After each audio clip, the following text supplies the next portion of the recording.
अपनी शुभकामनाएं हम लोगों को भेजी है। मैं उन्हें धन्यवाद भी देना चाहता हूं कि शुरुआत में वहाँ के इस कार्यक्रम की शुरुआत उन्होंने की और इसके साथ साथ छत्तीसगढ़ में हम लोगों ने जहां इन जनजातियों के उत्थान और विकास के लिए लगातार हम लोग काम कर रहे हैं।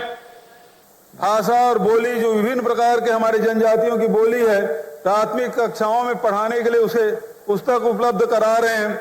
उसी प्रकार के उनके साथ के क्षेत्र में हम लोग काम कर रहे हैं। और सबसे बड़ी बात यह है कि आर्थिक दशा सुधरे, इसके लिए 4,000 रुपये प्रति मानक बोरा के दर से जहां तेंदुपत्ता खरीद रहे हैं, पहले केवल 7 प्रकार के लघु अनुपज खरीदे जाते थे, अब 52 प्रकार के लघु अनुपज खरीद रहे हैं समर्थन मूल्य में, और उसके साथ साथ वैल्यू एडिशन भी कर रहे हैं। तो उनके आय में लगातार वृद्धि हो रही है। तो हम लोग सब मिलके छत्तीसगढ़ के नवनिर्माण में सबकी भागीदारी हो, सबका उन्नयन हो, सबका विकास हो, और जो सपने हमारे पुरखों ने देखा था उसे हम सब मिलके पूरा कर सकें। ये हमारी सरकार के कार्यक्रम और उसके कारण से पूरे देश में जहां मंदी का असर रहा, लेकिन छत्तीसगढ़ में, खासकर छत्तीसगढ़ के वनांचलों में जब महुआ कोई खरीद नहीं रहा था, इमली कोई खरीद नहीं रहा था, लॉकडाउन लगा हुआ था, उस समय समर्थन मूल्य से लगभग दुगने कीमत में हम लोगों ने महुआ और इमली की खरीदी की। उससे निश्चित रूप से आदिवासियों के अर्थव्यवस्था में सुधार हुआ है। आदरणीय साथियों, ये पहला राज्य है जहां आदिवासियों के लिए लिया गया जमीन, उद्योगों के लिए लिया गया जमीन हमने वापस किया। लोहांडीगुड़ा में 1700 आदिवासी किसानों के 4200 एकड़ जमीन हमने वापस किया है। उसी प्रकार से फॉरेस्ट राइट एक्ट में लगातार हम लोग पट्टा देने का काम, चाहे वो व्यक्तिगत दावे के हो चाहे सामुदायिक दावे के हो, और उसी प्रकार से यदि इनकी जमीन ली जाती है तो जिस प्रकार से यूपी गवर्नमेंट ने जो पास किया था 4 गुना उसका मुआवजा दिया जाएगा, वो कानून हमने छत्तीसगढ़ में पास किया है। और उसके साथ साथ अब गौठान जो बना रहे हैं, गौठान के माध्यम से 2 रुपये प्रति किलो के हिसाब से गोबर खरीदी का काम हमारी सरकार कर रही है। पिछले 1 वर्ष में 50 लाख क्विंटल जहां गोबर खरीदे, 12 लाख क्विंटल से अधिक वर्मी कंपोस्ट बनाए, और उसके साथ साथ अब उन गौठानों में इंडस्ट्रियल पार्क हम लोग स्थापित करने जा रहे हैं। लघु अनुपज से जुड़े हुए जो उद्योग हैं उसे लगाने का काम, जो कृषि से जुड़े हुए जो उद्योग हैं उसे लगाने का काम हमारी सरकार करने का निर्णय लिया है। मैं इन्हीं शब्दों के साथ आप सबको बधाई देता हूं, शुभकामना देता हूं। हमारी सरकार न केवल आदिवासियों के लिए बल्कि छत्तीसगढ़ के जितने भी हमारे 30 त्योहार है उसके लिए भी छुट्टी की घोषणा की है। आपको पता है हरेली की हमारी सरकार ने छुट्टी की घोषणा की। तीजा के लिए जो महिलाएं उपवास रखती है उसके लिए छुट्टी, फिर विश्व आदिवासी दिवस की छुट्टी, कर्मा जयंती की छुट्टी, छठ पूजा है उसकी छुट्टी, और अभी नया हमने छेरछेरा पुन्नी की छुट्टी की भी घोषणा, हमने अवकाश की घोषणा की है, जिसका लाभ निश्चित रूप से पूरे प्रदेश के सांस्कृतिक रूप से एकजुट करने में हम सफल हो रहे हैं।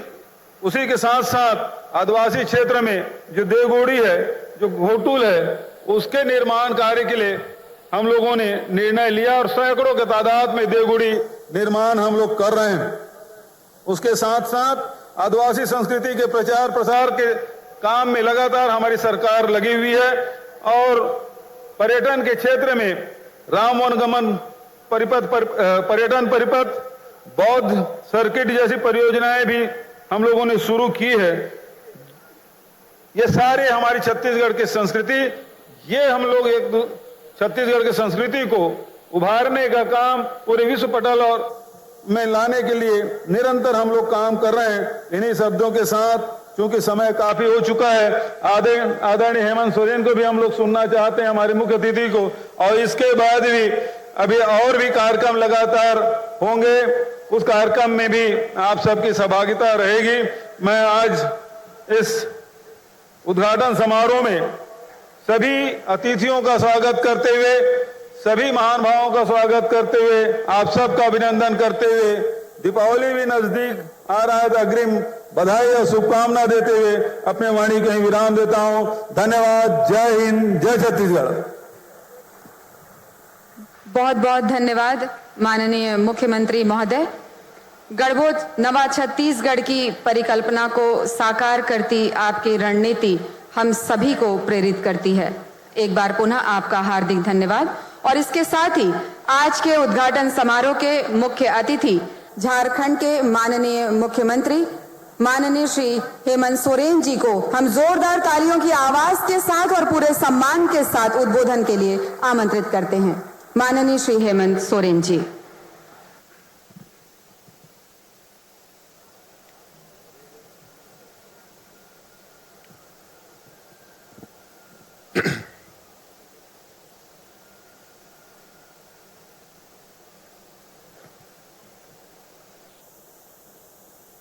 आज यहाँ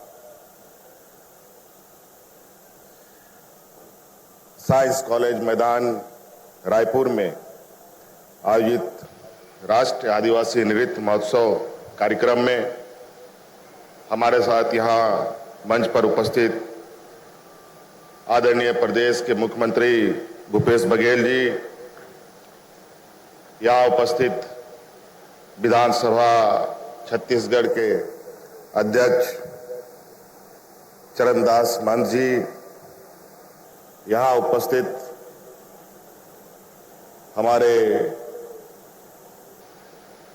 और कांग्रेस के वरिष्ठतम नेता बीके हरिप्रसाद जी, यहाँ उपस्थित छत्तीसगढ़ मंत्रिमंडल के सभी मंत्रीगण, यहाँ उपस्थित सभी सांसदगण, उपस्थित विधायकगण, यहाँ उपस्थित सभी पदाधिकारीगण और विशेषकर आज इस कार्यक्रम में शामिल हुए देश विदेश के सभी कलाकारगण, प्रेस मीडिया के मित्रों, आज के इस कार्यक्रम में आप सबका हार्दिक अभिनंदन है। स्वागत करते हुए मैं अपनी ओर से आप सबको जोहार करता हूं।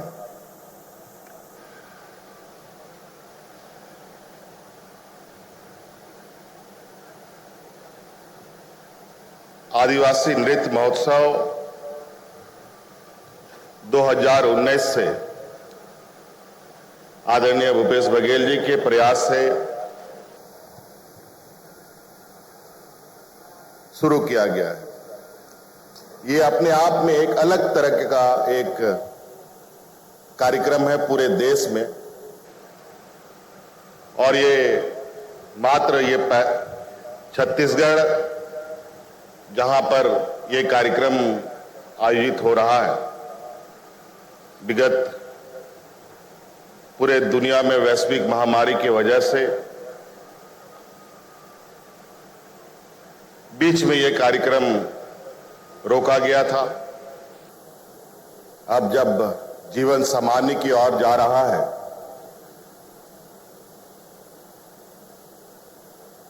विकास की गतियां भी बढ़ रही हैं, इस क्रम में फिर से ये महोत्सव आज छत्तीसगढ़ के इस रायपुर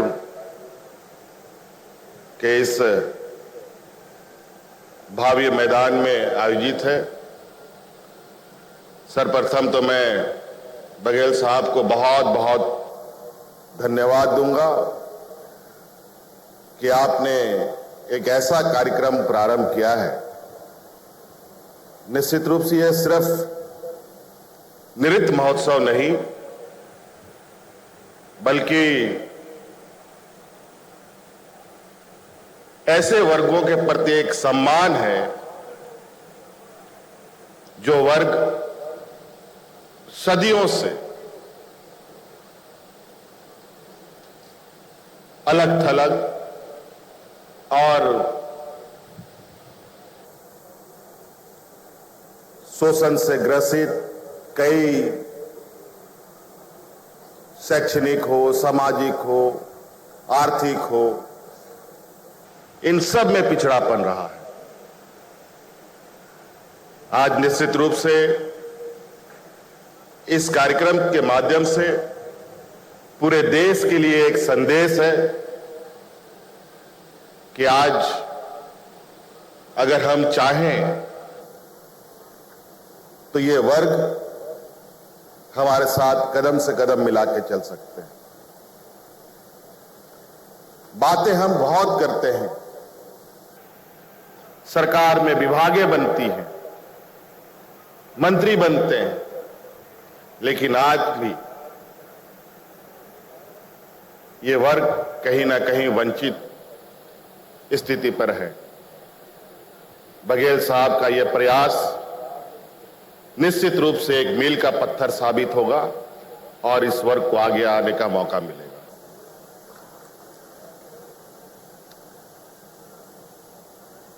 मैं झारखंड से आता हूं, मैं भी एक आदिवासी समाज से आता हूं और किस तरीके से इस जगह पर पहुंचा हूं,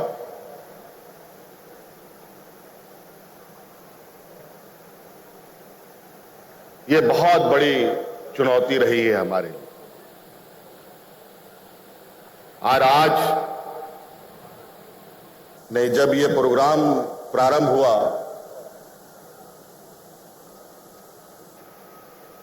और आज तो मुझे आपके बीच में मुख्य अतिथि के रूप में आने का मौका मिला, मैं आपको विश्वास दिलाता हूं, शायद मैं मुख्यमंत्री नहीं भी होता या मुख्य अतिथि के रूप में नहीं होता तो इस कार्यक्रम को देखने के लिए जरूर मैं छत्तीसगढ़ आता।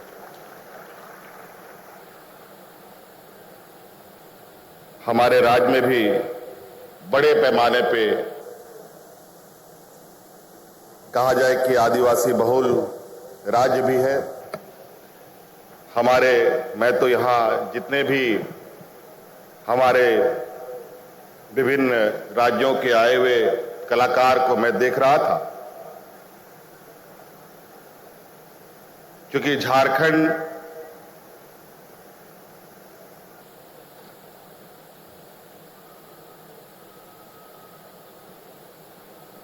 देश के जो नॉर्थ साइड का जो हमारा हिस्सा है, जहां हम बंगाल, उड़ीसा, यूपी, झारखंड, बिहार, छत्तीसगढ़, मध्य प्रदेश है, उन सब में लगभग हम झारखंड बीचों बीच अवस्थित है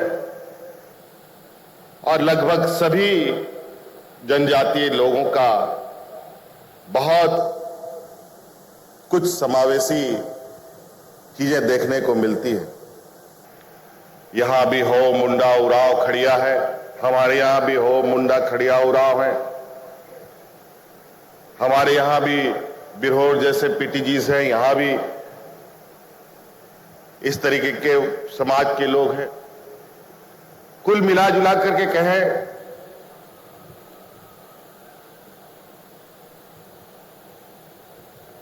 कि जनजातीय समाज अपने आप को अपनी सभ्यता को, अपनी संस्कृति को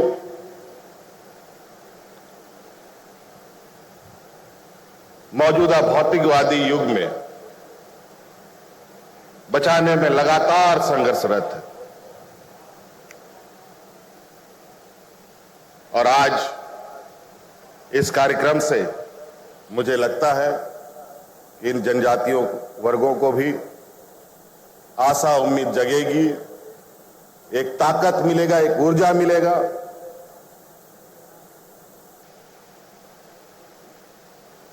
और अपने संस्कृति और सभ्यता को अक्षुण्ण रखेगा।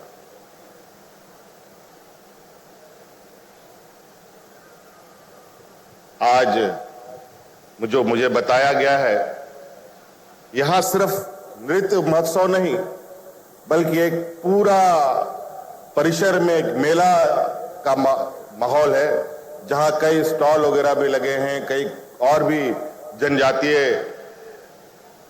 वस्तुओं ला करके लोग अपने बाजार अपना ये लगाए हुए हैं और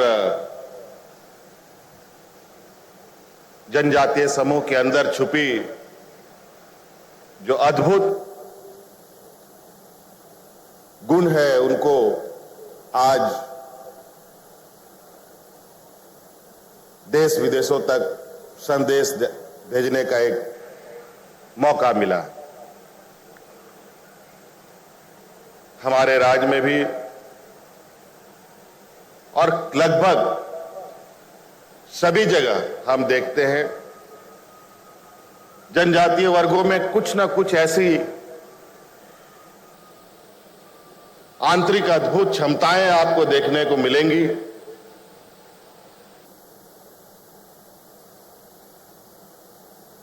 जो प्राकृतिक रूप से उनके साथ जुड़ा रहता है।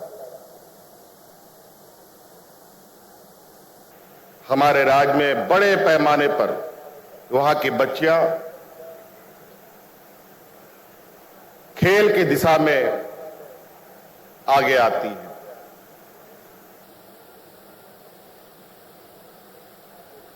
सीमित संसाधन में न रहने को मकान, न खाने की व्यवस्था, और वहां की बच्चियां आज के दिन में देश विदेशों में अपना जौहर दिखा रही हैं। इंडियन टीम के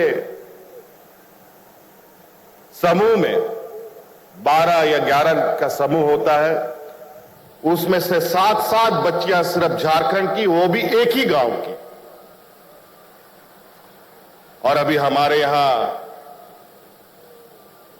देश में एक अलग तरीके का जो कहीं नहीं है होता रहा है, जूनियर हॉकी महिला का टूर्नामेंट चल रहा है जो 10 दिनों तक आयोजित है। पूरे देश के 28 राज्यों से बच्चियां हमारे वहां कैंप किए हुए, आपके पड़ोस में सिमडेगा में।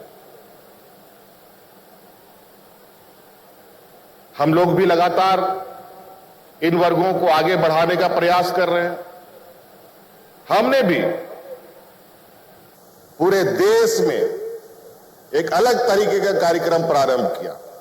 आज हम अपने राज्य से अनुसूचित जनजाति बच्चों को विदेशों में पढ़ने के लिए 100% स्कॉलरशिप देने का काम कर रहे हैं।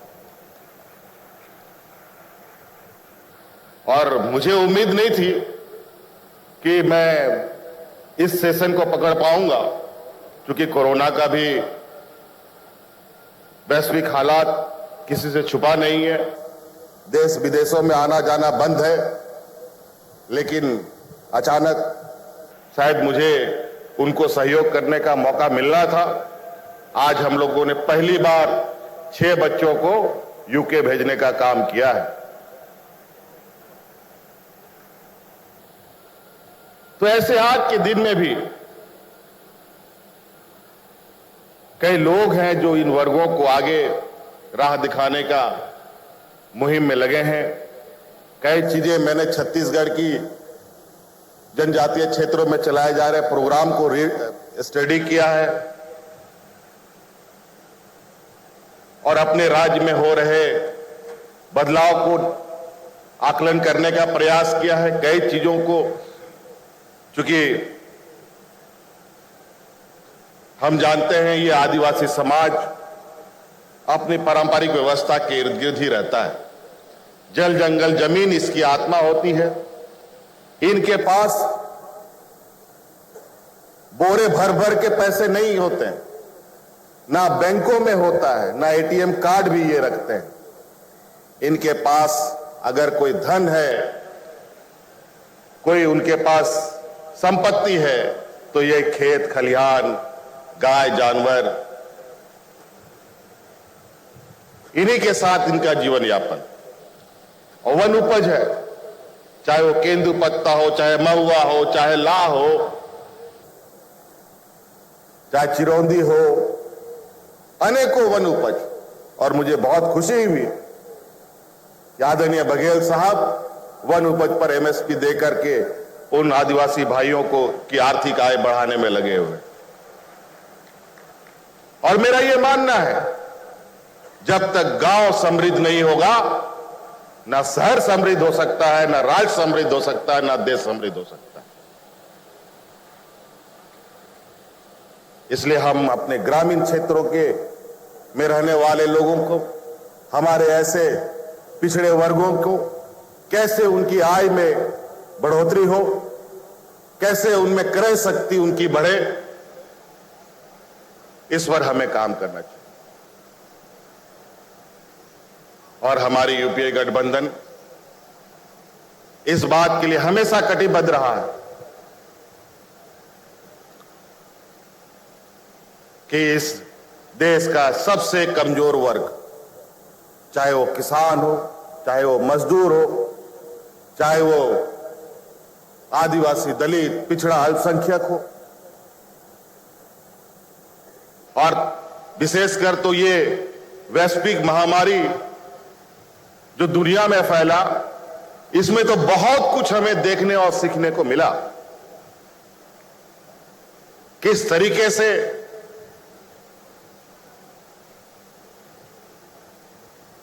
संवेदनशीलता और असंवेदनशीलता का उदाहरण देश में देखने को मिला।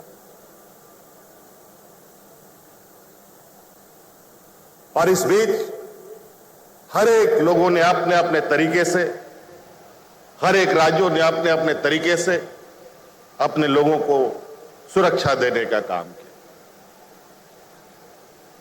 आज इसीलिए आज इस वैश्विक महामारी में ना कोई इस बीमारी की पहचान, ना दवा, ना इलाज, किसी को कुछ पता नहीं। अभी भी अंधेरे में तीर चलाया जा रहा है।